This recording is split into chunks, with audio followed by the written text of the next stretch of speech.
Good morning student. Last લેક્ચરમાં આપણે horizontal plane એટલે કે પ્લેન ઓફ સિમેટ્રીની પહેલાં તો ચર્ચા કરી હતી. તો ફરીથી પ્લેન ઓફ સિમેટ્રીનું થોડુંક રિવિઝન કરી લઈએ અને રિમેનિંગ જે પ્લેન છે એનું આજે ડિસ્કશન કરશું. શું જોયું હતું લાસ્ટ લેક્ચરમાં? તો કે પ્લેન ઓફ સિમેટ્રી. કેટલી ટાઈપના પ્લેન છે આપણી પાસે? તો કે 3 ટાઈપના પ્લેન છે. પહેલું પ્લેન જે આપણે જોયું હતું એ હતું સિગ્મા વી, એટલે એને કહેવાય વર્ટિકલ પ્લેન. Vertical plane. બીજું આપણે જોયું હતું સિગ્મા એચ, એટલે કે હોરિઝોન્ટલ પ્લેન. Horizontal plane. અને થર્ડ વન આપણે જોશું સિગ્મા ડી, એટલે કહેવાય ડાયહેડ્રલ પ્લેન. ત્રણેયની પ્રોપર્ટી આપણે જોઈએ. સિગ્મા વી એટલે કે વર્ટિકલ પ્લેન કેવું હોય? It is parallel to principal axis, એટલે કે CN parallel to sigma v. It is parallel to principal axis. અને પ્રિન્સિપલ એક્સિસ કઈ રીતે સિલેક્ટ કરવી એ પણ આપણે જોઈ ગયા હતા. હોરિઝોન્ટલ કેવું હોય? It is perpendicular to principal axis. કેવું હોય? Perpendicular to principal axis. અને આની પ્રોપર્ટી આપણે જોશું કે એ કેવું હોય. બરાબર છે? ઓકે, હવે આપણે એ જોઈ લઈએ કે પ્રિન્સિપલ એક્સિસ કઈ રીતે સિલેક્ટ કરવાની. How to select principal axis. તો સૌથી પહેલાં આપણી પાસે નંબર ઓફ એક્સિસ કેટલી પ્રેઝન્ટ છે એ આપણે જોવાનું. એમાં સૌથી પહેલાં જોવાનું n વધારે હોવો જોઈએ, એટલે કે C2 હોય અને C3 હોય તો આપણી પ્રિન્સિપલ એક્સિસ કઈ થાય? C3. એટલે કે એંગલ ઓફ રોટેશન ઓછું હોવું જોઈએ અને ઓર્ડર ઓફ રોટેશન વધારે હોવું જોઈએ. આને શું કહેવાય? Order of rotation. Order of rotation એટલે કે ઓર્ડર ઓફ રોટેશન જેનું વધારે એ થાય આપણી પ્રિન્સિપલ એક્સિસ. હવે જો મારી પાસે n સેમ હોય તો, એટલે કે C3 હોય તો બે ટાઈપની C3 હોય તો આપણે કઈ રીતે સિલેક્ટ કરશું? બંને C3 જ છે તો શું જોવાનું? તો કે axis which is passes through maximum number of atom of the molecule.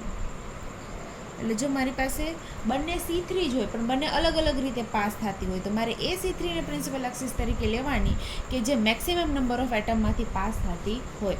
એટલે આપણને પ્રિન્સિપલ એક્સિસ મળી જાય. ત્યારબાદ આપણે પ્લેન ચેક કરવાનું કે કઈ કઈ સાઈડથી પ્લેન લાગે છે, અને ત્યારબાદ આપણે પ્રિન્સિપલ એક્સિસ અને પ્લેનનું રિલેશન ચેક કરવાનું.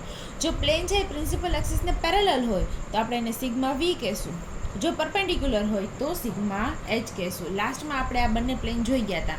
આજે થોડાક સિગ્મા એચના એક્ઝામ્પલ જોઈએ અને ત્યારબાદ સિગ્મા ડી પ્લેન જોઈશું. તો લોકો હેડિંગમાં examples of sigma H plane.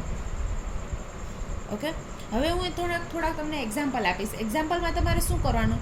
તો કે આપણે જેટલી સિમેટ્રી જોઈ ગયા છે એ બધા સિમેટ્રી ઓપરેશન આપણે પહેલેથી જોતા જવાના, કયા કયા પ્રેઝન્ટ છે અને કયા કયા નથી. જે પ્રેઝન્ટ હોય આપણે લખશું. Okay, SO3 molecule. આ છે SO3 મોલેક્યુલ. આમાં કઈ સિમેટ્રી પ્રેઝન્ટ છે સિમેટ્રી એ આપણે અહીં સાઈડમાં લખતા જવાના છે. બરાબર? સૌથી પહેલાં આપણે કઈ જોયું હતું કે નંબર 1 ઉપર જોયું હતું આઈડેન્ટિટી E. અને એના માટે એવું કીધું હતું કે identity E is always present in any molecule. એટલે આ તો બધા મોલેક્યુલમાં તો આવશે જ, ઓલવેઝ પ્રેઝન્ટ. એટલે કે આઈડેન્ટિટી E તો બધામાં પ્રેઝન્ટ હોવાનું જ. ત્યારબાદ આપણે શું જોયું હતું? તો કે I જોયું હતું. I પ્રેઝન્ટ છે. I એટલે શું? તો કે centre of inversion. Centre of inversion ક્યારે ટ્રાયગોનલમાં પ્રેઝન્ટ હોય નહીં. આ વસ્તુ એક યાદ રાખ્યા જેવી છે. નોટ કરીને લખી લેજો. નોટ કરીને શું લખશો? Centre of symmetry I is never present in trigonal geometry. Trigonal જીઓમેટ્રીમાં સેન્ટર ઓફ I ક્યારેય પ્રેઝન્ટ ના હોય. શું કામે? એનું રીઝન જુઓ. આની જીઓમેટ્રી ટ્રાયગોનલ પ્લેનર છે, આ ટ્રાયગોનલ છે. હવે આમાં સેન્ટર ઓફ સિમેટ્રી એટલે શું? તો કે સેન્ટરમાં રાખવાનું, અથવા તો એ સેન્ટર કોઈ એટમ પણ હોઈ શકે અથવા તો બોન્ડ પણ હોઈ શકે. ઓપોઝિટ ડાયરેક્શનમાં જવાનું. જો સેમ એટમ આવે આપણી પાસે તો centre of symmetry I present. પણ ટ્રાયગોનલમાં કેવું હોય? આ ટ્રાયગોનલ છે. તો અહીંયા સેન્ટરમાં તમે રહો, અહીંથી લેફ્ટ હેન્ડ સાઈડ જાઓ, સોરી રાઈટ હેન્ડ સાઈડ જાઓ તો બોન્ડ આવે છે, લેફ્ટ હેન્ડ સાઈડ જાઓ તો પણ બોન્ડ આવે છે, અપવર્ડ્સ જાઓ તો કંઈ નથી, પણ ડાઉનવર્ડ્સ જાઓ તો એક એટમ આવશે. સેમ વે અહીંયા ડાઉનવર્ડ્સ જાઓ તો એક એટમ આવશે, પણ અહીંયા અપવર્ડ્સ કાંઈ નથી. પણ સેમ વે જો તમે એવી રીતે સ્ક્વેરમાં જુઓ તો આ તમારું સેન્ટર છે. રાઈટ હેન્ડ સાઈડ જાઓ, અપ સાઈડ જાઓ તો એટમ છે, એવી રીતે left hand side down atom, આ બાજુ એટમ તો આ બાજુ એટમ. ટૂંકમાં તમારે આમ ક્રોસમાં જોડવાનું સેમ એટમને. જો સેન્ટરમાંથી પાસ થતો હોય તો સેન્ટર ઓફ આઈ પ્રેઝન્ટ, એટલે આમાં આઈ પ્રેઝન્ટ હોય, આમાં આઈ ક્યારેય પ્રેઝન્ટ હોય નહીં, એટલે આની અંદર આઈ તો પ્રેઝન્ટ છે નહીં. ઈ જોઈ લીધું, આઈ જોઈ લીધું. હવે આપણે શું જોયું હતું તો કે પ્રોપર રોટેશનલ એક્સિસ, બરાબર છે. પ્રોપર રોટેશનલ એક્સિસ એટલે કે CN જોઈ હતી આપણે, CN. તો આની અંદર CN પ્રેઝન્ટ હશે તો કે હા હશે, પણ કઈ CN પ્રેઝન્ટ હશે એ આપણે ખાસ જોવાનું છે. ઓકે, આપણે બધી બાજુથી એક્સિસ લગાડતા જઈએ. સૌથી પહેલાં આપણને ખબર છે ટ્રાયગોનલ જીઓમેટ્રી છે એટલે C3 પ્રેઝન્ટ હોવી જોઈએ. અને C3 ક્યાંથી હશે તો કે perpendicular to the plane of the paper, અહીંયાથી C3 લગાડવાની છે. C3 લગાડો એટલે શું થાય તો કે O1 છે એ O2 તરફ મૂવ કરે, O2 O3 અને O3 O1 તરફ, આ રીતે ત્રણેય રોટેટ કરે. અને એને દર્શાવાય કઈ રીતે, આવી રીતના ક્રોસમાં દર્શાવવી પડે. જો આ સીધી છે, પેપરના પ્લેનને પરપેન્ડિક્યુલર છે, તો હું બતાવી ના શકું, એટલે હું આવી રીતે ક્રોસમાં બતાવું છું. આ મારી કઈ એક્સિસ પ્રેઝન્ટ થાય, C3 પ્રેઝન્ટ થાય, એટલે હું અહીંયા લખું છું એક C3 પ્રેઝન્ટ છે. હવે મારી પાસે બીજી કઈ એક્સિસ પ્રેઝન્ટ છે કે નહીં એ આપણે ચેક કરવાનું છે. આ C3 સિવાય બીજી કઈ કઈ એક્સિસ પ્રેઝન્ટ છે તો જો હું તમને બતાવું છું. અહીંયાથી એક C2 પ્રેઝન્ટ છે, જે બોર્ડના પ્લેનની અંદર જ છે. અહીંયાથી એક C2 લગાડું, હું આ રીતે એક C2 લગાડું તો આ ઓક્સિજન ઘૂમીને અહીંયા જાય, આ ઓક્સિજન ઘૂમીને અહીંયા આવે, અને આ ઓક્સિજન એની જગ્યાએ જ રહે. ફોર એક્ઝામ્પલ ધીસ, આ છે મારો SO3 મોલેક્યુલ. ઓકે, આ વચ્ચે સલ્ફર છે ને આ ત્રણેય એના ઓક્સિજન છે. એક મેં ઉપરથી લગાડી C3, એટલે કે અહીંયાથી C3 લગાડું એટલે આ ત્રણેય એકબીજાની આવી રીતના પોઝિશન ચેન્જ કરશે. હવે આને હું C2 લગાડું એટલે અહીંયાથી C2 લગાડીશ, જે એક ઓક્સિજન અને એક સલ્ફરમાંથી પાસ થશે તો આ બંને ઓક્સિજન પોતાની જગ્યા ચેન્જ કરશે આ રીતે. હવે સેમ એવી રીતે મારે અહીંયાથી પણ એક C2 લગાડવાની છે તો આ રીતે લાગે, અને સેમ ઉપરથી પણ એક C2 લાગશે આ રીતે. એટલે કે મારી પાસે આ SO3 મોલેક્યુલ છે એમાંથી ટોટલ 3 C2 લાગે છે, આ બીજી C2 અને આ ત્રીજી C2. હવે આ જે 3 C2 છે, 3 C2 છે, એ 3 C2 અને એક C3 ત્રણેય વચ્ચે બે વચ્ચે રિલેશન શું છે, એક અહીંયાથી લાગે છે અને એક ઉપરથી લાગે છે, એટલે કેવી છે, પરપેન્ડિક્યુલર છે. તો અહીંયા હું લખી શકું કે C3 perpendicular two 3C2, C3 perpendicular two 3C2. હવે આના સિવાય કંઈ એક્સિસ પ્રેઝન્ટ છે નહીં. હવે આમાંથી પ્રિન્સિપલ એક્સિસને કઈ લેશું તો કે આપણી પાસે 3 C2 છે અને એક C3 છે, તો કઈ પ્રિન્સિપલ એક્સિસ થશે, આ ભલે 3 છે ને આ ભલે 1 છે, પણ આનો નંબર કેવો છે, n કેવો છે, વધારે છે, એટલે આ C3 કેવી થશે, આપણી પ્રિન્સિપલ એક્સિસ થશે, પ્રિન્સિપલ એક્સિસ. હવે આપણે પ્લેન ચેક કરવાના છે, બરાબર છે. હવે પ્લેન છે એ C3 ને પેરેલલ હોય તો સિગ્મા V અને પરપેન્ડિક્યુલર હોય તો સિગ્મા H. આપણે પ્લેન જોઈ લઈએ કયા કયા પ્રેઝન્ટ છે ને પછી એનું નામ આપીએ કે એ પ્લેનને આપણે શું કહેશું. ઓકે, જો જ્યાંથી C2 પાસ કરી ત્યાંથી જ એક પ્લેન પાસ થાય છે, જ્યાંથી C2 પાસ કરી એટલે કે અહીંયાથી મેં C2 પાસ કરી તો અહીંયાથી એક પ્લેન પણ પાસ થાય છે. જો આ રીતે હું પ્લેન પાસ કરું તો સલ્ફર એટમના 2 ટુકડા થઈ જાય અને આ બાજુ ઓક્સિજન એટમ છે એના 2 ટુકડા થઈ જાય, બરાબર છે. આ રીતે પ્લેન લાગે અને આ ઓક્સિજન છે એની મિરર ઇમેજ આ મળે અને આ ઓક્સિજનની મિરર ઇમેજ આ મળે. ઓકે, સેમ વે અહીંયાથી પણ એક પ્લેન લાગે ને અહીંયાથી પણ એક પ્લેન લાગે. ટૂંકમાં આની અંદર 3 પ્લેન લાગે છે, પણ એ પ્લેન અને આપણી પ્રિન્સિપલ એક્સિસનો રિલેશન કેવો છે તો અહીંયાથી પ્લેન આવે છે અને આ મારી પ્રિન્સિપલ એક્સિસ ઉપરથી આવે છે. પ્રિન્સિપલ એક્સિસ અને પ્લેન કેવા છે, બંને કેવા દેખાય છે તમને, પેરેલલ છે. કેવા છે, પેરેલલ. તો એ પેરેલલ પ્લેન છે એટલે એના નામ શું પડશે આપણે, સિગ્મા V. અને કેટલા સિગ્મા V છે તો કે 3 સિગ્મા V છે. આપણે એવું લખાયું હતું કે જો કોઈ પણ મોલેક્યુલમાં સિગ્મા V પ્રેઝન્ટ હોય તો એ ઓલવેઝ કેટલા હશે તો કે જેટલો એનો n એટલા એ પ્લેન હશે. C3 ને પેરેલલ છે એટલે 3 સિગ્મા V મળવા જોઈએ અને 3 સિગ્મા V અહીંયા ખરેખર મળે છે, એક ઓક્સિજન અને સલ્ફર, આ ઓક્સિજન અને સલ્ફર અને આ ઓક્સિજન અને સલ્ફર. આના સિવાય કોઈ પ્રેઝન્ટ છે પ્લેન તો કે હા પ્લેન પ્રેઝન્ટ છે. અને કયું તો કે જુઓ મોલેક્યુલ તમારો ફ્લેટ છે એટલે એક જ પ્લેનમાં આવી જાય છે, that is the plane of paper. Plane of પેપરની અંદર તમારો મોલેક્યુલ ફિટ થઈ જાય છે, તો જે પ્લેન ઓફ પેપર છે એ પ્લેન પણ પ્રેઝન્ટ આવશે. એટલે એવું પ્લેન કે જે સલ્ફર અને 3 ઓક્સિજનના ટુકડા કરશે અને એકબીજાની મિરર ઇમેજ આપશે. હવે એ પ્લેન અને પ્રિન્સિપલ એક્સિસને કેવો રિલેશન છે, તો કે આ પ્લેન આ રીતે પાસ થાય છે અને પ્રિન્સિપલ એક્સિસ ઉપરથી પાસ થાય છે, એટલે બંને કેવા છે, એકબીજાને પરપેન્ડિક્યુલર છે. તો એ પ્લેનને આપણે કહીશું સિગ્મા એચ. તો SO3 છે એની અંદર કયા કયા સિમેટ્રી એલિમેન્ટ પ્રેઝન્ટ છે, તો કે એક તો આઇડેન્ટિટી E, એક SIG3, 3 C2, 3 સિગ્મા V અને એક સિગ્મા H. અને આપણે એવું લખાવેલું છે કે જો સિગ્મા H પ્રેઝન્ટ હોય તો એ કેવું હોય, ઓનલી 1, એક જ પ્રેઝન્ટ હશે. હવે આવી રીતે આપણે બધી વસ્તુ, હું તમને જેટલા એક્ઝામ્પલ આપું એમાં બધી વસ્તુ આપણે 1 by 1 લખતા જઈશું. લખો second example PCl5. First of all એનું સ્ટ્રક્ચર કેવું હોય, એનું સ્ટ્રક્ચર હોય ટ્રાયગોનલ બાયપિરામિડલ. એટલે 3 ક્લોરિન કેવા હશે, પ્લેનર હશે, એક જ પ્લેનમાં હશે અને એમાં સેન્ટર એટમ તરીકે ફોસ્ફરસ હશે. આ થઈ ગયું ટ્રાયગોનલ બાયપિરામિડ, એટલે એક ક્લોરિન ઉપર અને એક ક્લોરિન નીચેની સાઈડ. આ થઈ ગઈ બાયપિરામિડલ જીઓમેટ્રી. આને કહેવાય ટ્રાયગોનલ બાયપિરામિડલ જીઓમેટ્રી. કોની હોય, PCl5 ની હોય. હવે આની અંદર કયા કયા સિમેટ્રી એલિમેન્ટ પ્રેઝન્ટ છે આપણે 1 by 1 લખતા જઈશું. સૌથી પહેલાં identity E always present. I present હશે, તો કે ના. જો એમાં ટ્રાયગોનલ આવ્યું એટલે I ક્યારેય પ્રેઝન્ટ હશે નહીં, એટલે કે I એબસેન્ટ. હવે તો કે પ્રોપર રોટેશનલ એક્સિસ આપણે જોવાની છે. પ્રોપર રોટેશનલ એક્સિસ પ્રેઝન્ટ છે કે નહીં, તો કે હા, જોઈએ આપણે પ્રોપર રોટેશનલ એક્સિસ કઈ રીતે પ્રેઝન્ટ છે. ઓકે, જો મોડેલથી સમજીએ. સૌથી પહેલાં કયા એટમ કયા છે એ આપણે ધ્યાનથી સમજી લઈએ. આ સેન્ટરમાં ફોસ્ફરસ એટમ છે. આ ત્રણેય પ્લેનર એની સાથે અટેચ ક્લોરિન છે, જેને ઇક્વિટોરિયલ વેલેન્સી કહેવાય. ફોસ્ફરસની ઇક્વિટોરિયલ વેલેન્સી, આ ત્રણેય ક્લોરિન, એટલે કે 4 એટમ છે એ કેવા છે, પ્લેનમાં હશે. આ 3 ક્લોરિન અને ફોસ્ફરસ એક જ પ્લેનમાં હશે. પ્લેનની ઉપરની સાઈડ એક ક્લોરિન જે આની સાથે પિરામિડ બનાવે. આ 3 ક્લોરિન સાથે પિરામિડ બનાવે. એવી રીતે સેમ ટુ સેમ નીચે એક ક્લોરિન જે આ 3 ક્લોરિન સાથે પિરામિડ બનાવે છે. ઓકે, તો આ થઈ ગઈ મારી ટ્રાયગોનલ બાયપિરામિડલ જીઓમેટ્રી. ટ્રાયાગોનલ બાયપિરામિડ જીઓમેટ્રી. હવે આની અંદર આપણે એક્સિસ પાસ કરવાની છે. ધ્યાનથી એક્સિસ પાસ કરજો. આ બંને ક્લોરિન છે અને આ 3 ઇક્વિટોરિયલ ક્લોરિન છે અને ઉપર અને નીચે એક્સિયલ ક્લોરિન છે. હવે આ 3 ક્લોરિન છે તો હું એને એકબીજાની જગ્યાએ ચેન્જ કરાવું છું અને અહીંયાથી C3 એક્સિસ પાસ કરાવું છું.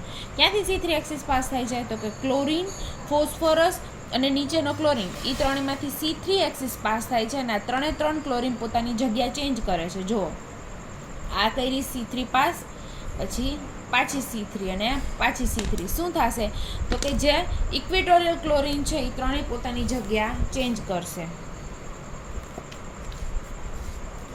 આને આપણે કહીશું ઇક્વિટોરિયલ ક્લોરિન, ઇક્વિટોરિયલ પોઝિશન, અને આને કહીશું એક્સિયલ પોઝિશન, એટલે કે એક્સિયલ ક્લોરિન. તો ક્યાંથી C3 પાસ થશે, તો કે અહીંયા ઉપરથી એક C3 પાસ થશે. આ 3 ક્લોરિન છે એ પોતાની જગ્યા ચેન્જ કરશે, એટલે ઇક્વિટોરિયલવાળા 3 ક્લોરિન પોતાની જગ્યા ચેન્જ કરશે. એટલે કે મારી પાસે એક C3 પ્રેઝન્ટ છે. હવે જોઈએ આના સિવાય એક એક્સિસ પ્રેઝન્ટ છે, તો કે હા પ્રેઝન્ટ છે. કઈ તો કે મારી પાસે જેમ એક C3 પ્રેઝન્ટ છે એવી રીતના C2 પણ પ્રેઝન્ટ છે. અહીંયાથી એક C2 લાગે છે, એટલે એવી રીતે મારી પાસે C2 પણ પ્રેઝન્ટ છે. આ મારી કઈ થશે, C2 એક્સિસ થશે. જો હું અહીંયાથી C2 એક્સિસ પાસ કરું, ક્યાંથી પાસ કરું છું, તો કે એક ક્લોરિન અને એક ફોસ્ફરસમાંથી C2 એક્સિસ પાસ કરું છું. તો કયા આઇટમ એની જગ્યા ચેન્જ કરશે, તો કે C3 અને C1 એની જગ્યા ચેન્જ કરશે. CA અને CB પોતાની જગ્યા ચેન્જ કરશે. અહીંયાથી C3 પાસ કરવાથી આ 2 ક્લોરિન પોતાની જગ્યા ચેન્જ કરશે અને આ 2 ક્લોરિન પોતાની જગ્યા ચેન્જ કરશે. જેમ આ ક્લોરિન અને ફોસ્ફરસમાંથી C2 પાસ થાય છે એવી રીતે આ ક્લોરિન અને ફોસ્ફરસમાંથી પણ એક C2 પાસ થાય. તો કોઈ એટમ જગ્યા બદલશે? તો કે CB અને C2 પોતાની જગ્યા બદલશે, C1 અને CA પોતાની જગ્યા, સોરી C1 અને C2 પોતાની જગ્યા બદલશે, આ બંને એટમ પોતાની જગ્યા બદલશે. પ્લેનર એટમ પ્લેનરમાં જ જગ્યા બદલશે અને જે એક્સિયલ વેલેન્સી છે એક્સિયલ પોતાની જગ્યા બદલશે. સેમ વે આ ક્લોરીન અને ફોસ્ફરસમાંથી ત્રીજી C2 પાસ થશે. એટલે મારી પાસે કેવી છે? 3 C2 પણ પ્રેઝન્ટ છે. હવે રિલેશન જોઈએ આ C2 અને અહીંયાથી જે C3 લગાડી C3 ક્યાંથી લાગે છે? ઉપરથી લાગે છે. અને C2 ક્યાંથી લાગે છે? તો કે પ્લેનમાંથી લાગે છે. એટલે હું એવું કહી શકું કે આ 3 C2 છે એ આપણી C3 ને કેવી છે? પરપેન્ડિક્યુલર છે. એટલે કે C3 પરપેન્ડિક્યુલર ટુ 3C2. હવે મારે પ્લેન જોવાના છે તો કે જ્યાંથી મેં C2 લગાડી ત્યાંથી પ્લેન પણ લાગશે. જો કઈ રીતે પ્લેન લગાડું છું હું.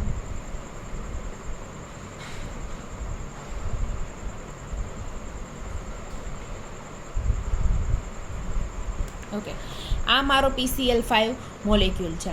જો પ્લેન ક્યાંથી લાગે છે? એક પ્લેન હું અહીંથી લગાડું છું, જે કેમાંથી પાસ થાય છે? તો કે આ ક્લોરીનમાંથી પાસ થાય છે. અહીંયા વચ્ચે ફોસ્ફરસમાંથી આ ઉપરનો ક્લોરીન અને એક નીચે અહીંયા એક ક્લોરીન છે.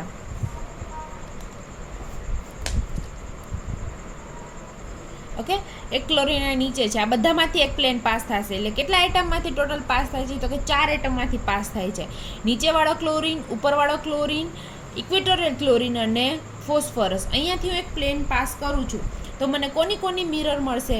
તો કે આ જે ક્લોરીન છે એકબીજાની મિરર આપશે અને જે 4 એટમમાંથી પ્લેન પાસ થાય છે એના ટુકડા થઈ જાય અને એકબીજાની મિરર આપશે. Okay, done. ક્યાંથી પ્લેન પાસ થાય છે? તો કે 4 એટમમાંથી, જેમાં 3 ક્લોરીન છે અને એક સલ્ફર છે. જેવી રીતે આમાંથી એક પ્લેન પાસ થાય છે, સેમ એવું પ્લેન અહીંયાથી પણ પાસ થશે અને સેમ એવું પ્લેન અહીંયાથી પણ પાસ થશે. એટલે મારી પાસે 3 પ્લેન આવા છે જે સેમ છે. પણ એ ત્રણેય પ્લેન અને પ્રિન્સિપલ એક્સિસનો રિલેશન કેવો છે? તો કે આ ત્રણેય મારા પ્લેન છે અને પ્રિન્સિપલ એક્સિસ ક્યાંથી પાસ થાય છે? પ્લેન અહીંયાથી પાસ થાય છે અને પ્રિન્સિપલ એક્સિસ પણ ત્યાંથી જ પાસ થાય છે. એટલે કે ઉપરવાળા ક્લોરીન, ફોસ્ફરસ અને નીચેવાળા ક્લોરીનમાંથી આપણે પાસ કરેલું છે. એટલે એ 3 પ્લેન કેવા હશે? સિગ્મા વી પ્લેન હશે, જે પ્રિન્સિપલ એક્સિસને પેરેલલ છે. હજી એક પ્લેન પ્રેઝન્ટ છે મારી પાસે. કયું? તો કે આ ટ્રાયગોનલ, 3 ક્લોરીન અને ફોસ્ફરસમાંથી પાસ થતું હોય એવું એક પ્લેન છે. એટલે કયું પ્લેન? તો કે આ વાળું પ્લેન. આ પ્લેન કે જે 3 ક્લોરીન અને ફોસ્ફરસ જે પ્લેનમાં છે એ જ પ્લેન. ઉપર એક ક્લોરીન છે અને નીચે એક ક્લોરીન છે, એ બંને એકબીજાની મિરર આપશે અને આ 3 ક્લોરીન અને ફોસ્ફરસ એના કેવા થઈ જશે? કટકા. તો જો હું એ પ્લેન લગાડું તો એ પ્લેન અને પ્રિન્સિપલ એક્સિસનો રિલેશન કેવો છે? તો કે આ મારો હાથ છે એ જ પ્લેન છે અને ઉપરવાળો જે ક્લોરીન છે ત્યાંથી પ્રિન્સિપલ એક્સિસ પાસ થાય છે. એટલે કેવા છે? પરપેન્ડિક્યુલર. અને જો પ્લેન છે પ્રિન્સિપલ એક્સિસને પરપેન્ડિક્યુલર હોય તો એને કેવું કહેવાય? Sigma H. એટલે મારી પાસે એક સિગ્મા એચ છે. જો આપણને ખબર છે કે જો મોલેક્યુલની અંદર સિગ્મા એચ હોય તો કેવું હોય? ઓલવેઝ 1 જ હોય. અને જો સિગ્મા 1 વી હોય તો એ કેટલા હોય? તો કે n number of sigma v plane present હોય. તો અહીંયા આપણી પાસે આટલું પ્રેઝન્ટ છે. થર્ડ એક્ઝામ્પલ જોઈએ અને બધી વસ્તુ ફરીથી તમારી રીતે લખવાની છે કે કઈ કઈ વસ્તુ પ્રેઝન્ટ છે. PCl4F એનું સ્ટ્રક્ચર હું તમને કહી દઉં. અહીંયા આગળ ફોસ્ફરસ છે, 3 ક્લોરીન અને પેરેલલ, ટ્રાયગોનલ પ્લેનર જીઓમેટ્રી બનાવે છે. ઉપરની સાઈડ ક્લોરીન અને નીચેની સાઈડ ફ્લોરીન. ઓકે, આની પણ જીઓમેટ્રી ટ્રાયગોનલ બાયપિરામિડલ છે. આના તમારે મને સિમેટ્રી એલિમેન્ટ લખીને એલિમેન્ટ્સ લખીને વોટ્સએપમાં સેન્ડ કરવાના છે. ઓકે, વોટ્સએપમાં સેન્ડ કરવાના છે, તમારા હોમવર્કમાં છે. શેપ મેં આપી દીધો છે, મોલેક્યુલ મેં ડ્રો કરી દીધો છે. તમારે જસ્ટ આવી રીતે સિમેટ્રી એલિમેન્ટ્સ મને લખી દેવાના છે. આ તમારું એક હોમવર્ક. અને બીજો મોલેક્યુલ છે પેરાડાયક્લોરોબેન્ઝીન. આ 2 હોમવર્કમાં છે જેને તમારે સિમેટ્રી એલિમેન્ટ મને લખીને વોટ્સએપ ગ્રુપમાં સેન્ડ કરવાના છે એઝ અ હોમવર્ક. ઓકે, અહીંયા આપણે સિગ્મા એચ પ્લેન છે એ સમજી લીધું છે. હવે આપણે સિગ્મા ડી પ્લેન સમજવાનું છે, જે લાસ્ટ પ્લેન છે. તો કોને કહેશું? સિગ્મા ડી પ્લેન, એટલે કે ડાયહેડ્રલ પ્લેન. પહેલાં એની પ્રોપર્ટી કહીએ કે ડાયહેડ્રલ પ્લેન કેવું હોય? તો કે જે આપણે પહેલાં જોયું હતું કે સિગ્મા વી પ્લેન હોય કેવું હોય? તો કે પેરેલલ હોય. એચ પ્લેન કેવું હોય? તો કે પરપેન્ડિક્યુલર હોય. હવે સિગ્મા ડી પ્લેન કેવું હોય એ તમારે જોવાનું છે. તો પહેલાં તો એનો સિમ્બોલ કેવો છે તો કે સિગ્મા ડી, અને એને કેવું પ્લેન કહેવાય તો કે ડાયહાઇડ્રલ પ્લેન કહેવાય. હવે હું તમને પછી લખાવીને પ્રોપર્ટી કે કેને સિગ્મા ડી પ્લેન કહેવાય એને પહેલાં જોઈ લઈએ આપણે કે કયા કયા મોલેક્યુલની અંદર આ પ્લેન પ્રેઝન્ટ હશે. તો એના એક્ઝામ્પલ છે, મોસ્ટ ફેમસ એક્ઝામ્પલ છે મિથેન, એલિન અને સ્ટ્રેગર્ડ ઇથેન. આપણે આની મદદથી તમને હું સિગ્મા ડી પ્લેન પહેલાં તો સમજાવીશ. પહેલાં આપણે સ્ટેગર્ડ ઇથેનની મદદથી ડી પ્લેન સમજીએ. બરાબર, સ્ટેગર્ડ ઇથેન કેવું હોય તો કે એનું ન્યુમાન પ્રોજેક્શન ફોર્મ્યુલા લખું. સ્ટેગર્ડ એટલે કેવા હશે? ઓપોઝિટ હશે. અહીંયા હાઇડ્રોજન હાઇડ્રોજન હાઇડ્રોજન, એનું સિમ્બોલાઇઝ કરું A, B અને C વડે. સેમ પાછળના કાર્બનમાં પણ હાઇડ્રોજન હશે, હાઇડ્રોજન હાઇડ્રોજન હાઇડ્રોજન, એને સિમ્બોલાઇઝ કરું 1, 2 અને 3 વડે. આનું હું તમને પહેલાં મોડેલ બતાવું. આ છે staggered ethane. Okay, I hope કે તમને સ્ટેગર્ડ ઇથેન વ્યવસ્થિત દેખાતું હશે. આ છે સ્ટેગર્ડ ઇથેન. આ જે બ્લેક કલરનો બોલ દેખાય છે એ કાર્બન. આ એક કાર્બન છે, એક્ઝેક્ટ એની પાછળ બીજો કાર્બન છે જે આપણને દેખાય નહીં. ન્યુમાન પ્રોજેક્શન ફોર્મ્યુલામાં એક જ કાર્બન દેખાય ને પાછળનો કાર્બન દેખાય નહીં. આ ત્રણેય જે વ્હાઇટ બોલ તમને દેખાય છે એ ત્રણેય શું છે? એના હાઇડ્રોજન છે. 3 વ્હાઇટ બોલ દેખાય છે એના હાઇડ્રોજન, અને નીચેની સાઈડ પણ 3 વ્હાઇટ બોલ દેખાય છે એના હાઇડ્રોજન. એટલે કે આ CH3 અને એની સાથે અટેચ CH3, એટલે આને ઇથેન કહેશું. આ હું તમને બતાવું એનું સાઇડ વ્યૂ રિપ્રેઝન્ટેશન. આ શું છે? Side view representation. એટલે આ બંને કાર્બન છે, આ ત્રણે એના હાઇડ્રોજન અને આ ત્રણે એના હાઇડ્રોજન. એટલે આ કયું થયું? મારું ઇથેન. પણ ઇથેનનું કેવું ફોર્મ? તો કે સ્ટેગર્ડ ફોર્મ. કઈ રીતે આને સ્ટેગર્ડ ફોર્મ કહેવાય? તો કે બંને હાઇડ્રોજન કેવા હોય? એકબીજાની ઓપોઝિટ સાઈડ હોય. અહીંયા એક વેલેન્સી અપ સાઈડ છે તો અહીંયા એક વેલેન્સી ડાઉન સાઈડ છે. અહીંયા 2 વેલેન્સી ડાઉન સાઈડ છે તો અહીંયા 2 વેલેન્સી અપ સાઈડ છે. એટલે આ કેવું છે? તો કે સ્ટેગર્ડ ફોર્મ છે. હવે આની અંદર આપણે પ્લેન અને બધા સિમેટ્રી ઓપરેશન જોશું. સૌથી પહેલાં આઈડેન્ટિટી તો પ્રેઝન્ટ જ હશે કોઈ પણ મોલિક્યુલની અંદર. હવે આમાં તમારે જોવાનું છે કે આઈ પ્રેઝન્ટ છે કે નહીં. આમાં પણ ટ્રાયગોનલ બને છે. જો આ ટ્રાયગોનલ બને છે, સેમ અહીંયા પણ ટ્રાયગોનલ બને છે. તો આપણે કેમાં આઈ જોશું? તો કે પહેલા ટ્રાયગોનલ અને બીજા ટ્રાયગોનલની કમ્પેરિઝન કરશું. અહીંયા એક હાઇડ્રોજન ઉપરની સાઈડ, તો અહીંયા એક હાઇડ્રોજન નીચેની સાઈડ. એટલે કે હું અહીંયા પકડું સેન્ટર ઓફ ઇન્વર્ઝન તો પ્રેઝન્ટ આવે છે કે નહીં? તો કે જો અહીંયા એક હાઇડ્રોજન ઉપરની સાઈડ તો અહીંયા એક હાઇડ્રોજન નીચેની સાઈડ, બરોબર પ્રેઝન્ટ છે. પછી અહીંયા આગળની સાઈડ હાઇડ્રોજન, અહીંયા પાછળની સાઈડ હાઇડ્રોજન. સેમ વે અહીંયા પણ પાછળની સાઈડ હાઇડ્રોજન અને અહીંયા આગળની સાઈડ હાઇડ્રોજન. ઓકે, આ રીતે ફોર્મ હતું. એક હાઇડ્રોજન ઉપર અને અહીંયા 2 હાઇડ્રોજન ઉપર. આ થઈ ગયું સ્ટેગર્ડ ફોર્મ. એનો મતલબ એમ કે સ્ટેગર્ડ ઇથેનની અંદર I, centre of inversion I present હોય. તો હું આની અંદર લખી નાખું કે એક તો મારી પાસે આઈડેન્ટિટી ઈ પ્રેઝન્ટ છે, એક આઈ પ્રેઝન્ટ છે. હવે મારે જોવાની છે કે પ્રોપર રોટેશનલ એક્સિસ કઈ પ્રેઝન્ટ છે. એના માટે હું તમને ન્યુમાન ફોર્મ બતાવું છું. આ ન્યુમાન ફોર્મ. હવે તમે જુઓ કે આ કાર્બન બોન્ડ અને એની નીચે જે આ કાર્બન છે આમાંથી હું એક એક્સિસ પાસ કરું જેને નામ આપું C3 એક્સિસ. બરાબર છે? અહીંયાથી ઉપરથી હું એક એક્સિસ પાસ કરું છું અને C3 એક્સિસ આપું છું. એટલે મારે કયા કયા આઇટમ રોટેશન કરશે? તો કે ઉપરવાળા ત્રણેય હાઇડ્રોજન પોતાની જગ્યાએ ચેન્જ થશે અને નીચેવાળા ત્રણેય હાઇડ્રોજન એકબીજાની પોઝિશન ચેન્જ કરશે. કઈ રીતે? જો આ મેં આપી પેલી C3, એટલે આ ઉપરવાળા પણ ચેન્જ થશે અને નીચેવાળા પણ ત્રણેય હાઇડ્રોજન ચેન્જ થાય છે. હવે એવી રીતે આ પાછી બીજી C3. ઓકે, અને એવી જ રીતે પાછી આ ત્રીજી C3. ઓકે, એટલે મારી પાસે અહીંયાથી C3 લાગે છે. ક્યાંથી લગાડે છે? તો કે 2 કાર્બન અને બોન્ડમાંથી. એટલે કે અહીંયા ઉપરથી C3 લાગે છે. આ H, A, B અને C ત્રણે એકબીજાની જગ્યા ચેન્જ કરશે. H1, 2 અને 3 એ ત્રણે પોતાની જગ્યા ચેન્જ કરશે. ઓકે, એટલે આ રીતની મારી પાસે એક C3 પ્રેઝન્ટ છે. એટલે હું લખું છું અહીંયા C3 પ્રેઝન્ટ છે. હવે જેમ આગળના મોલેક્યુલમાં જોઈએ એમાં C2 પ્રેઝન્ટ છે કે નહીં? તો કે હા, આની અંદર C2 પણ પ્રેઝન્ટ છે. ક્યાંથી લાગે છે? તો એ તમારે જોવી પડશે કે એક્ઝેક્ટ C2 ક્યાંથી લાગે છે. જો હું તમને આની અંદર C2 લગાડીને બતાવું છું. ઓકે, આ થઈ ગયું સ્ટેગર્ડ ઇથેન. ક્યાંથી C2 લાગશે? તો કે C3 ક્યાંથી લાગી હતી? આ કાર્બન બોન્ડ અને કાર્બનમાંથી લાગી હતી અને ત્રણેય હાઇડ્રોજને પોતાની જગ્યા ચેન્જ કરેલી. બરાબર છે? હવે આપણે C2 લગાડવાની છે. અને ક્યાંથી લાગશે C2? તો કે આ બોન્ડમાંથી લગાડવાની છે. ક્યાંથી? તો કે આ બોન્ડની ક્રોસમાંથી C2 લગાડવાની છે. કઈ રીતે લાગશે? જો હું અહીંયાથી C2 લગાડું તો કેવું થશે? મોલેક્યુલ આખો ફ્લિપ થાય. મોલેક્યુલ આખો ફ્લિપ થાય એટલે આ ઉપરનો હાઇડ્રોજન અહીંયા નીચે આવતો રહેશે. આ આગળ જે હાઇડ્રોજન છે એ અહીંયા ઉપર જતો રહેશે અને નીચેની સાઈડ પાછળ હાઇડ્રોજન છે એ ઉપરની સાઈડ આગળ આવતો રહેશે. ફરીથી એકવાર કહું, ક્યાંથી C2 લાગે છે? તો કે આ બોન્ડમાંથી C2 લાગે છે. હા, બોન્ડમાંથી એક C2 લાગે છે. આ બોન્ડમાંથી C2 લગાડું તો કયા કયા મોલેક્યુલ ફ્લિપ થશે? તો કે આ ઉપરનો હાઇડ્રોજન છે એ અહીં નીચે જતો રહેશે, આગળની સાઈડ હાઇડ્રોજન નીચે છે એ પાછળની સાઈડ ઉપર જતો રહેશે અને પાછળની સાઈડ નીચે છે એ આગળની સાઈડ ઉપર. એટલે કે આ રીતે લાગશે C2. સમજમાં આવ્યું? જો આ હાઇડ્રોજન ક્યાં જાય છે? અહીંયાથી લગાડે C2 એટલે નીચેની સાઈડ.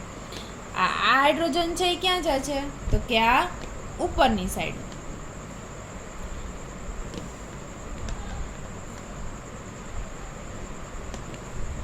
આ હાઇડ્રોજન આગળની સાઈડ, આ ઉપરવાળો હાઇડ્રોજન છે અહીંયા નીચેની સાઈડ, આ નીચેવાળા હાઇડ્રોજન ઉપરની સાઈડ. દેખાણું? આ રીતે તમારો મોલેક્યુલ આખો ફ્લિપ થઈ જાય. આ લાગેલી એક C2. એવી રીતે બીજી પણ 2 C2 લાગશે. અને ક્યાંથી લાગશે? જેમ અહીંયાથી એક C2 લાગી એવી જ એક C2 અહીંયાથી ક્રોસમાં લગાડવાની અને એક C2 અહીંયાથી ક્રોસમાં લગાડવાની. એટલે ટોટલ મારી પાસે કેટલી C2 મળશે? તો કે 3 C2. અને એ 3 C2 કેવી હશે? તો કે C3 ને પરપેન્ડિક્યુલર હશે. C3 ક્યાંથી લાગે છે? તો કે અહીંયા સેન્ટરમાંથી લાગે છે. અને 3 C2 ક્યાંથી લાગે છે? પ્લેનમાંથી લાગે છે. એટલે C3 પરપેન્ડિક્યુલર 3 C2 મને મળશે. હવે તો કે મારે પ્લેન ચેક કરવાનું છે. આ મળી ગયું. હવે મારે પ્લેન ક્યાંથી ચેક કરવાનું છે? તો કે પ્લેન પાસ થાય છે કે નહીં. પછી એ પ્લેનનું આપણે પ્રિન્સિપલ એક્સિસ સાથે રિલેશન ચેક કરવાનો છે. ઓકે, જોઈએ આપણે ફરીથી મોડલ સાથે. અહીંયાથી ઉપરથી C3 પાસ થઈ હતી આપણું મોડલ, બરાબર? ઉપરથી C3 પાસ થઈ હતી. તો હવે હું અહીંયાથી એક પ્લેન પાસ કરું છું. ખાસ જોજો કે એમાંથી પ્લેન પાસ થાય છે. આ હાઇડ્રોજન, કાર્બન, નીચેવાળો કાર્બન અને આ હાઇડ્રોજન, ટોટલ 4 એટમમાંથી પ્લેન પાસ થાય છે. આ હાઇડ્રોજન, આ બંને કાર્બન અને આ હાઇડ્રોજનમાંથી એક પ્લેન પાસ કરું તો મને આ ઉપરવાળા બંને હાઇડ્રોજનની મિરર મળશે અને નીચેવાળા બંને હાઇડ્રોજનની મિરર મળશે. ઓકે, આ બંને હાઇડ્રોજનની મિરર અને આ નીચેવાળા બંને હાઇડ્રોજનની મિરર. અને પ્લેન કેમાંથી પાસ થશે? તો કે હાઇડ્રોજન, બંને કાર્બન અને હાઇડ્રોજન. આ એક પ્લેન પ્રેઝન્ટ છે? તો કે હા. સેમ એવું અહીંયાથી બીજું પ્લેન પ્રેઝન્ટ છે. હવે હું આમાંથી પ્લેન પાસ કરું છું. કયું પ્લેન? તો કે આ હાઇડ્રોજન, કાર્બન તો સેમ રહેશે. આ હાઇડ્રોજન ઉપરવાળો અને નીચેવાળા હાઇડ્રોજનમાંથી પ્લેન પાસ કરું તો મને મિરર કોની મળે? જો અહીંયાથી પ્લેન પાસ થાય એટલે આ બંને હાઇડ્રોજનની મને મિરર મળે. સેમ આ પ્લેન છે એ પાછળ આ હાઇડ્રોજનમાંથી પણ પાસ થાય છે એટલે ઉપરવાળા બંને હાઇડ્રોજન, આ જે હાઇડ્રોજન છે એની મને મિરર મળશે. એટલે એક પ્લેન આ હાઇડ્રોજનવાળું મળશે, એક પ્લેન આ હાઇડ્રોજનવાળું મળશે. સેમ એક પ્લેન મને આ ઉપરવાળા હાઇડ્રોજનનું પણ મળશે. એટલે પ્લેન કેમાંથી પાસ થશે? તો કે ઉપરવાળા હાઇડ્રોજનમાંથી આ હાઇડ્રોજન, આ બંને કાર્બન અને આ હાઇડ્રોજનમાંથી પ્લેન પાસ થશે. એટલે કે આ વાળું પ્લેન પ્રેઝન્ટ આવશે. અને મને કોની મિરર મળશે? તો કે નીચેવાળા આ બંને હાઇડ્રોજનની મિરર મળશે અને ઉપર આ બંને હાઇડ્રોજનની મિરર મળશે. એટલે ટોટલ મને 3 પ્લેન મળે છે. હવે આ જે પ્લેન છે એને આપણા પ્રિન્સિપલ એક્સિસ સાથેનું રિલેશન ચેક કરવાનું છે. અહીંયાથી એક પ્લેન પાસ થાય છે અને પ્રિન્સિપલ એક્સિસ એટલે કે C3 અહીંયાથી ઉપરથી પાસ થાય છે. એટલે કે આ કાર્બન અને આ કાર્બનમાંથી પાસ થાય છે. તો એ બંને વચ્ચે રિલેશન કેવો છે? પેરેલલ છે. એટલે આ પ્લેન કેવા થશે? તો કે સિગ્મા વી. એટલે કે મને 3 સિગ્મા વી મળે છે. આપણે કીધું હતું કે જ્યારે વી પ્લેન પ્રેઝન્ટ હોય ત્યારે કેટલા હોય? તો કે n નંબર ઓફ પ્રેઝન્ટ હોય. એટલે C3 છે તો મને 3 સિગ્મા વી મળે છે. પણ અહીંયા સિગ્મા વી પ્રેઝન્ટ છે નહીં. It will be converted into sigma d plane. એટલે આ જે પ્લેન છે એને આપણે સિગ્મા ડી પ્લેન એટલે કયું? તો કે ડાયહાઇડ્રલ પ્લેન કહેશું. એટલે એની પ્રોપર્ટી શું છે? તો લખો હવે એની પ્રોપર્ટી કે sigma d plane is parallel to principal axis. તો આપણે પહેલામાં સિગ્મા વીમાં પણ લખાયું ને કે સિગ્મા વી પણ કેવું છે? પેરેલલ ટુ પ્રિન્સિપલ એક્સિસ જ છે. એટલે કે CN ને પેરેલલ જ છે. તો આપણે બેને ડિફરન્શિએટ કઈ રીતે કરવાના કે સિગ્મા વી છે કે સિગ્મા ડી છે? અહીંયા આપણે જોયું કે પેરેલલ છે તો આપણે એને સિગ્મા વી કીધું, પણ એ સિગ્મા વી નથી, કેવું છે? Sigma D. તો એના માટે ખાસ કન્ડિશન છે જે સ્ટાર કરીને લખો કે sigma D bisects 2C2. Sigma d plane કેવું હશે? કે જે 2 C2 ની વચ્ચેથી પાસ થતું હશે. બાયસેક્ટ કરવું એટલે તો કે 2 C2 હોય. સપોઝ એક આ C2 છે, અને એક આ C2 છે. આ બંને C2ની વચ્ચેથી પ્લેન પાસ થતું હોય, એટલે કે આ બંને C2ની વચ્ચે જે એંગલ પડે છે એ એંગલમાંથી પાસ થતું હોય, તો હવે આ પ્લેન છે એને કેવું કહેવાય? સિગ્મા ડી પ્લેન કહેવાય. હવે આપણને જે અહીંયા 3 પ્લેન મળે છે એ સિગ્મા ડી છે કે નહીં આપણે ચેક કરવું પડશે. સિગ્મા વી તો છે, આપણને ખબર પડી ગઈ, પણ એ સિગ્મા ડીમાં કન્વર્ટ તો નથી થઈ જતું ને, આપણે જોવું પડશે. એ સિગ્મા વી કહેવાય, પણ અહીંયા એને ના કહેવાય. શું કામ? તો કે બે C2ને બાયસેક્ટ કરે છે. એટલે જ્યારે આપણે પ્લેન ચેક કરીએ અને સિગ્મા વી આવે તો આપણે ફરીથી એને ચેક કરવું પડે કે એ બે C2ને બાયસેક્ટ તો નથી કરતું ને. જો એ બે C2ને બાયસેક્ટ કરતું હોય તો એ કેવું થઈ જાય? સિગ્મા ડીમાં કન્વર્ટ થઈ જાય. જોઈએ આપણે ક્યાંથી એક પ્લેન લગાડ્યું, આપણે એક પ્લેન ચેક કરીએ, બે પ્લેનની રીતે ગોઠવાઈ જશે. ઓકે, આ પ્લેનને ચેક કરીએ કે જે આ હાઇડ્રોજન, બંને કાર્બન અને આ હાઇડ્રોજનમાંથી પાસ થાય છે. ઓકે, કેની મિરર આપે છે? તો કે આ નીચેવાળા બંને હાઇડ્રોજનની મિરર આપે છે અને ઉપરવાળા બંને હાઇડ્રોજનની મિરર આપે છે. એટલે મારો જે હાથવાળું પ્લેન છે આ પ્લેન પ્રેઝન્ટ છે. તો આ બે C2ને બાયસેક્ટ કરે છે કે નહીં આપણે જોવાનું. તો જોઈએ, અહીંયાથી મારું પ્લેન પાસ થાય છે. એક C2 મેં અહીંયા ક્રોસમાંથી લગાડી હતી, તમને યાદ હોય તો અહીંયાથી આ ક્રોસમાંથી એક C2 લગાડી હતી અને એક C2 મેં અહીંયાથી લગાડેલી છે અને એક C2 અહીંયાથી લગાડેલી છે. ટોટલ 3 C2 લાગેલી હતી આ બોન્ડની અંદરથી. એક અહીંયાથી ક્રોસમાં લાગે, એક અહીંયાથી ક્રોસમાં લાગે અને એક અહીંયાથી ક્રોસમાં લાગે. તો આ વાળું મારું જે પ્લેન છે એ આ C2 નંબર 1 અને C2 નંબર 2 એ બેની વચ્ચે જે એંગલ પડે છે આ C2 નંબર 1 અને આ C2 નંબર 2 એ બેની વચ્ચેથી પાસ થાય છે. એટલે એને કેવું કહીશું હવે? સિગ્મા વી નહીં, કેવું થશે? સિગ્મા ડીમાં કન્વર્ટ થઈ જશે.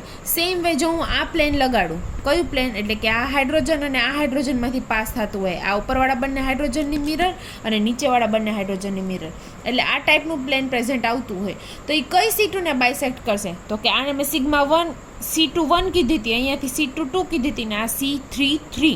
તો જે C3 છે C2 3 છે અને C2 1 છે એ બંનેનો અહીંયા જે એંગલ બને છે એંગલને બાયસેક્ટ કરે છે. એટલે આ વાળું જે પ્લેન હશે એ પણ કેવું હશે? સિગ્મા ડી હશે. એટલે ઓવરઓલ એવું કહી શકું કે જે આ 3 સિગ્મા વી છે એ હવે સિગ્મા વી નથી, કેવા છે? સિગ્મા ડી છે, જે બે C2ને બાયસેક્ટ કરે છે. એટલે આ કન્ડિશન કેવી છે? તમારી મસ્ટ છે કે એ સિગ્મા ડી કેવું હશે? તો કે સિગ્મા CN એટલે પ્રિન્સિપલ એક્સિસને પેરેલલ તો હશે, પણ જો સાથે એ બે C2ને બાયસેક્ટ કરતું હોય, એટલે કે બે C2ની વચ્ચેથી પાસ થતું હોય તો એ સિગ્મા ડીમાં કન્વર્ટ થઈ જશે.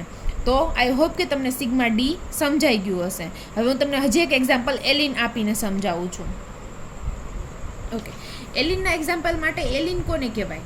તો કે 3 કાર્બન ડબલ બોન્ડથી લાઇનમાં જોડાયેલા હોય ત્યારે એને એલિન કહેવાય. બે હાઇડ્રોજન છે એ પ્લેનર વેલેન્સી હોય અને બે hydrogen out of the plane valency હોય, આને એલિન કહેવાય. શું કહેવાય? એલિન.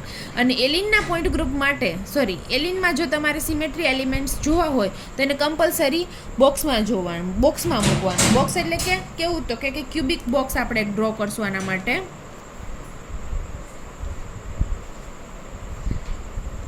એની અંદર આપણે મૂકીને ચેક કરવાની બધા સિમેટ્રી એલિમેન્ટ. આની સિમ્પલ ટ્રીક છે. આ 3 કાર્બન હશે આ રીતે, બે હાઇડ્રોજન પ્લેનર હશે.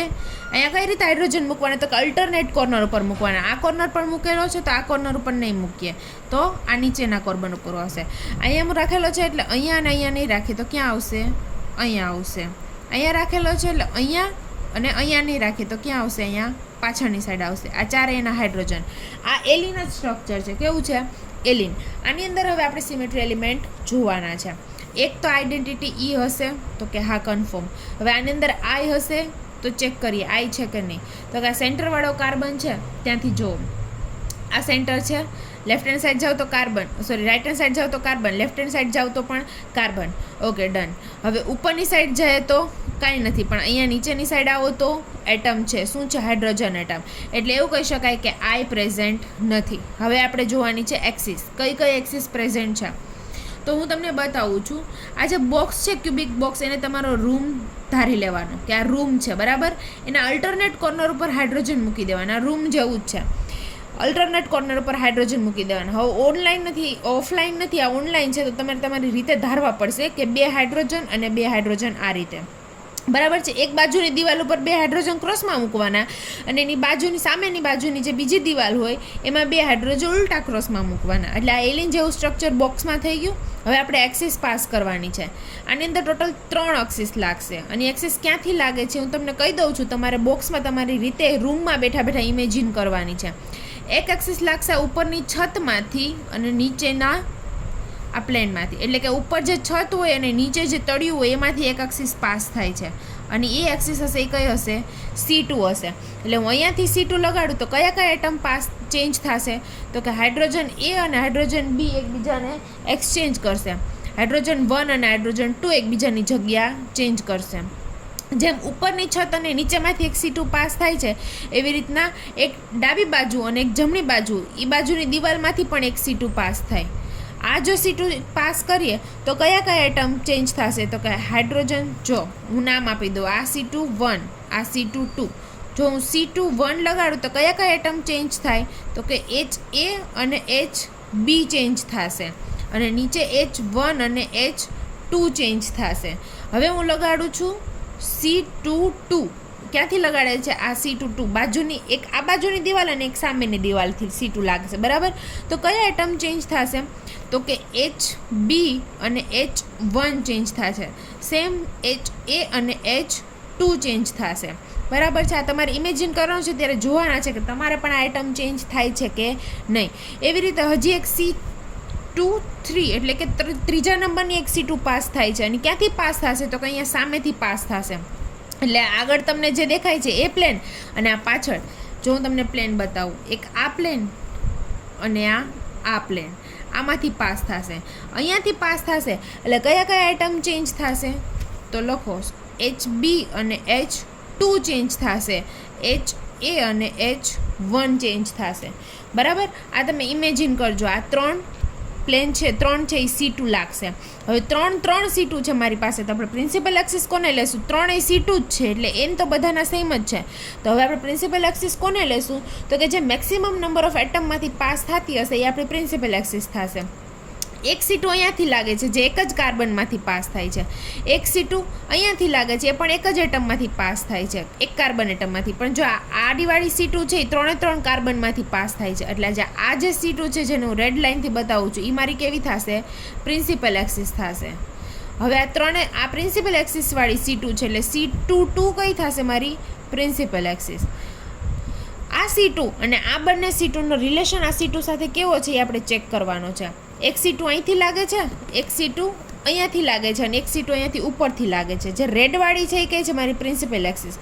તો આ C2 અને આ બંને C2 કેવી છે? ત્રણેય એકબીજાને પરપેન્ડિક્યુલર છે. એટલે હું સિમેટ્રી એલિમેન્ટ લખું, એક તો આઇડેન્ટિટી E, એક પ્રિન્સિપલ C2 અને પરપેન્ડિક્યુલર ટુ 2C2.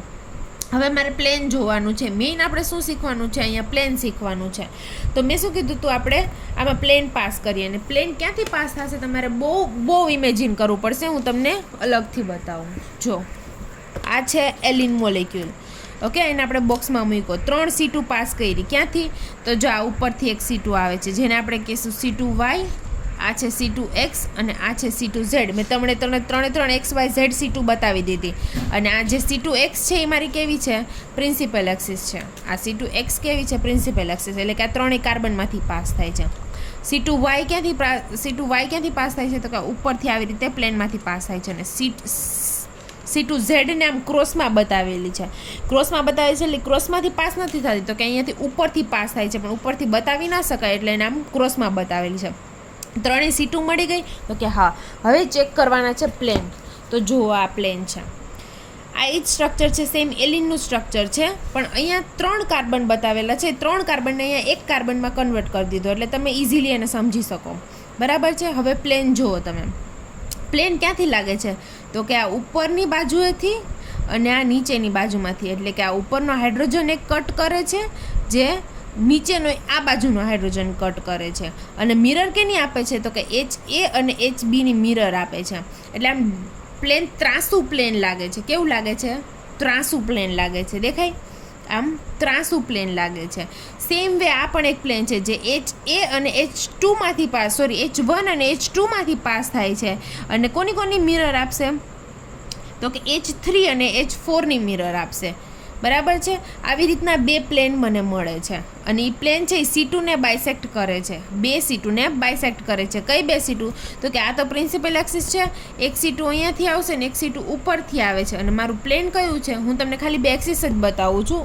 એક એક્સિસ અહીંયા છે અને એક C2 મારી ઉપરથી આવે છે અહીંયાથી. અને મને પ્લેન કેવું લાગે છે? આ રીતે લાગે છે, આમ ત્રાસું દેખાય, આ રીતે ત્રાસું પ્લેન લાગે છે, આમ ત્રાસું. અને એક C2 અહીંયાથી આવે છે ને એક C2 અહીંયાથી આવે છે અને એના વચ્ચે જે કોર્નર બને છે એને બાયસેક્ટ કરે છે. એટલે હવે આ પ્લેન છે એને કેવું કહેવાય? Sigma D. સેમ આ પણ પ્લેનને કેવું કહેવાય? Sigma D. આ તમારે ખાસ ઇમેજિન કરવું પડશે, સિગ્મા ડી પ્લેન.